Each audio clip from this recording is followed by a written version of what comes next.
एक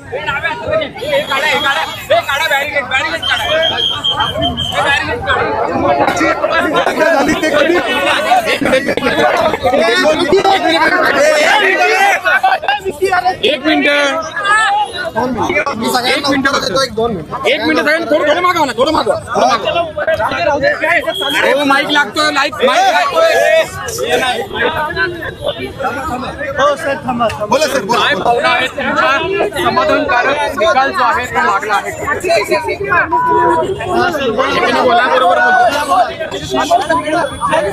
नक्कीच समाधानकारक निकाल आहे आणि ज्या आमच्या सरकारकडनं अपेक्षा होत्या त्या नक्कीच पूर्णत्वास आल्या आहेत.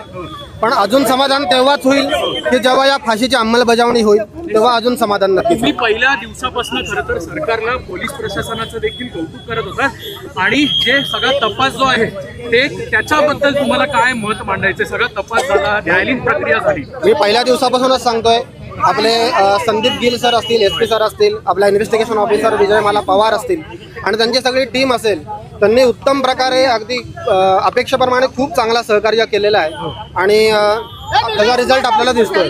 फाशीची शिक्षा झालेली आहे. मांडले ते खूप महत्वाचे होते. वरच्या कोर्टामध्ये देखील हे टिकू शकतात असं वाटतं का तुम्हाला? नक्कीच टिकतील आणि नक्कीच विश्वास आहे की पुढे हे सगळं जसं आपल्याला अपेक्षेप्रमाणे तसंच नक्की होईल.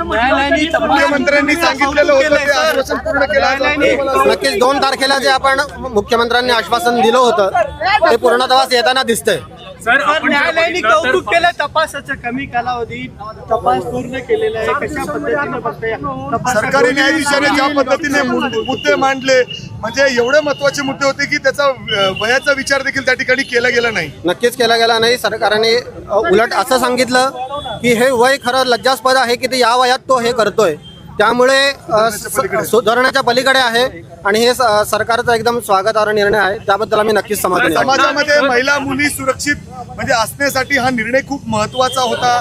समाजामध्ये एक बेंचमार्क आहे. नक्कीच एक इतिहास घडला आहे आणि याचा खूप समाजाला फायदा होईल आणि नक्कीच मी अशी अपेक्षा करतो की आपल्या महिला सुरक्षित आपल्या या निर्णयातून राहतील. पुन्हा एकदा सिद्ध झालंय का कायद्याचं राज्य आहे, कायद्यावर विश्वास ठेवला गेला पाहिजे या निकालाचे? काय मला नाही कायद्याचं राज्य आहे, कायद्यावर विश्वास ठेवला गेला पाहिजे या निकालातून स्पष्ट झालं.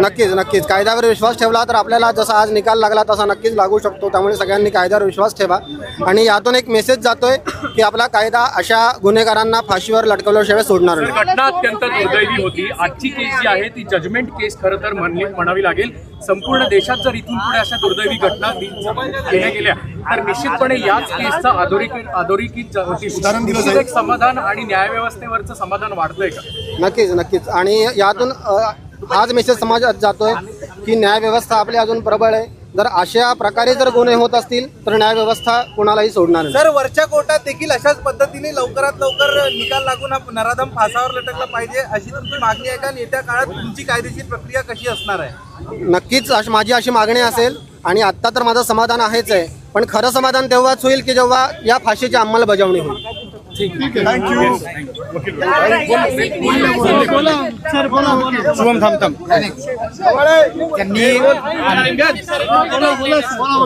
नाही हा आज म्हणजे आज संविधानाचा आणि भारतीय कायदे व्यवस्थेचा विजय झालेला आहे. अशा ह्यांच्यावरती जी काही इतकी गंभीर परिस्थिती ओढवून आलेली होती, आज जलद गतीने न्याय लागल्यामुळे आज खरोखर कायद्याचा विजय झालेला आहे. 16 दिवसामध्ये चार्जशीट गेलेली. 16 निकाल म्हणावा लागेल का याला? हो, अशा प्रकारच्या इतक्या गंभीर केसमध्ये हा 55 साक्षीदार, गुन्ह्याची व्याप्ती खूप मोठी होती, तपासाची व्याप्ती मोठी होती, तरी 16 दिवसांमध्ये तपास पूर्ण करून 16 दिवसांमध्ये 55 साक्षीदार तपासून त्याला फाशीची शिक्षा लागलेली आहे. त्यामुळे हा खूप जलद निकाल याला म्हणता येईल. सर,